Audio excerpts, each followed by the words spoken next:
Yes, it's me. I'm back again. I'm spoiling this week, and the person I definitely am spoiling is the person who's claimed to be my biggest fan, Rahul, who said I should mention him in this video. Of course, I'm here today to mention my SmackDown live reactions. Of course, I know I am filming this on a Saturday or whatever day you're watching it, but tough, this is the only time I can find time to record it.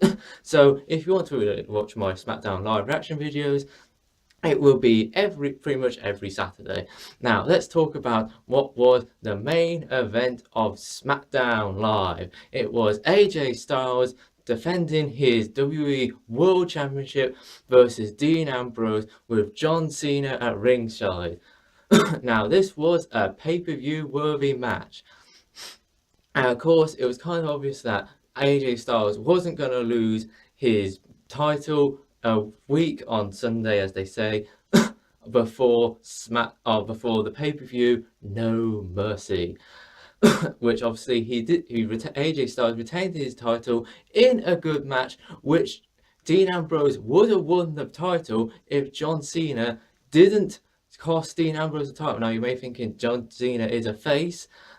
And why would he cost the title? It's because obviously AJ Styles attacked John Cena during the match, which led to John Cena distracting the referee, which led to a count what would have been a chance for Dean Ambrose to go and win the title back, making him a two-time world champion. But of course he didn't, which made Dean Ambrose attack John Cena and made AJ Styles pick up the victory to retain his WWE World Championship, which obviously is going to be defended yet again in a triple threat match at No Mercy.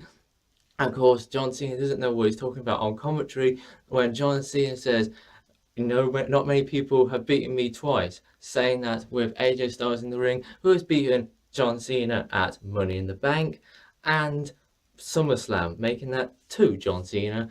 Of course, other things what happened on SmackDown Live was Becky Lynch being attacked by the number one contender, Alexa Bliss.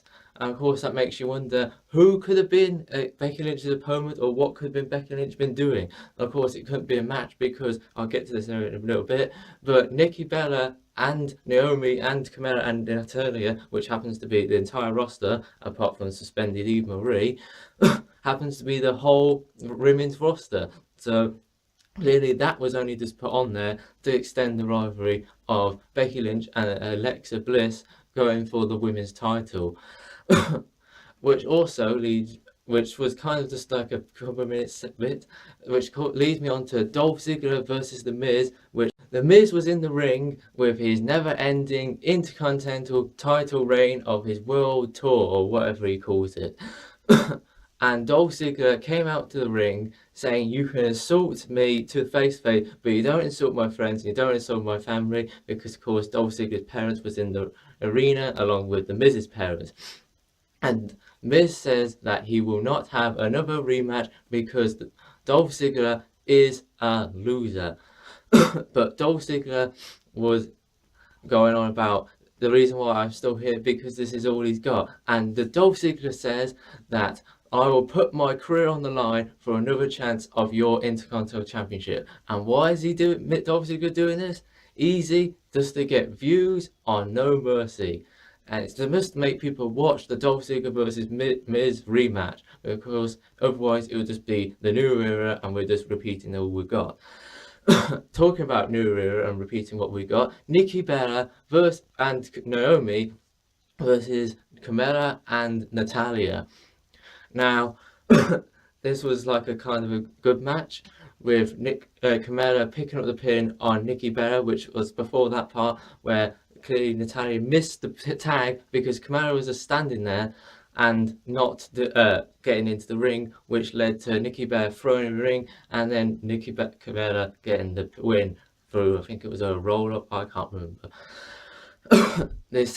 Now moving on to tag team action on SmackDown Live, the Ascension actually picked up a win on SmackDown Live. Of course, the Ascension didn't pick up the win personally because it was the Usos and the Ascension, an 8-man tag team match with American Alpha and Heath Slater with Rhino, the tag team SmackDown champions, along with the Ascension and Usos with the Usos' new entrance and music on the other team, and the Usos, along with their injury theme of injuring American Alpha, picked up the win over Heath Slater because, of course, it continues the rival of the Usos going for Heath Slater and Rhino's tag team SmackDown titles, which was a good match. Bray Wyatt had Randy Orton looking around the entire arena of SmackDown trying to hunt down Bray Wyatt, which eventually, finally, after many pointless segments, of some reason Eric Rowan in there as well, we finally got Randy Orton sneaking up behind Bray Wyatt and attacking Bray Wyatt, which obviously leads on to the No Mercy pay-per-view with Randy Orton Bray Wyatt match. One thing I forgot to point out in the main event is when Dean Ambrose put AJ Styles on the ropes like that, AJ Styles could have just got off the ropes instead of waiting for Dean Ambrose to do the move on him. Now, thank you for watching this video. Leave a comment on what you thought of SmackDown or other things, what you thought. Leave a comment and subscribe for more.